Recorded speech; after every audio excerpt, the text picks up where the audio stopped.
नाज़रीन रुख करेंगे टंडवादम का, जहां पर टंडवादम में सुई गैस की ज़ायद है बिलिंग और लोड शेडिंग के खिलाफ खवातीन सरापा एहतजाज हैं। राना मोहम्मद सलीमान की रिपोर्ट के मुताबिक टंडवादम में सुई गैस की ज़ायद बिलों और लोड शेडिंग के खिलाफ नसरीन गुजर, ताज पीबी, कौसर और दीगर खवातीन टंडवादम प्रेस क्लब के सामने गैस के बिल हाथों में लेकर सुई गैस इंतज़ामिया और हुकूमत के खिलाफ शदीद नारेबाजी की है। खवातीन का कहना है कि सुई गैस इंतज़ामिया की जानब से 6 से 15,000 तक का जायद बिल भेज दिया गया है, जबकि गैस की लोड शेडिंग 8 से 10 घंटे तक की जाती है।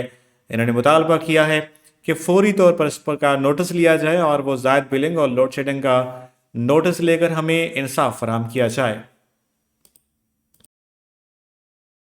और बिल मुसलसल दे रहे हैं और बिल अभी 6-6 हज़ार 7-7 हज़ार का बिल आ रहा है, तो कहाँ से मजदूर आदमी है, कहाँ से ये बिल भरे या बच्चों को लकड़ियाँ लाकर लकड़ियों पे पकाए? कितना बिल आ रहे हैं? 6-6 हज़ार रुपये बिल आया, 100 रुपये बिल आ रहे हैं।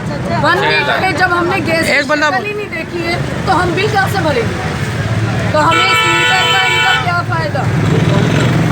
हम तो लकड़ियाँ जला रहे हैं। नहीं, आपका क्या मुतालबा है? अभी क्या चाहती हैं? अभी हम ये चाहते हैं कि हमें गैस आए, रमज़ान से पहले हमें गैस। रमज़ान से पहले अभी रोजे रखेंगे, तो लकड़ियाँ जलाएंगे या क्या क्या रोजे का टाइम ही निकल जाएगा। बच्चों के लिए तो बोल भाई, के लिए जो ना हमारा ये मुतालबा है कि गैस आ रही है, अभी तक जो है ना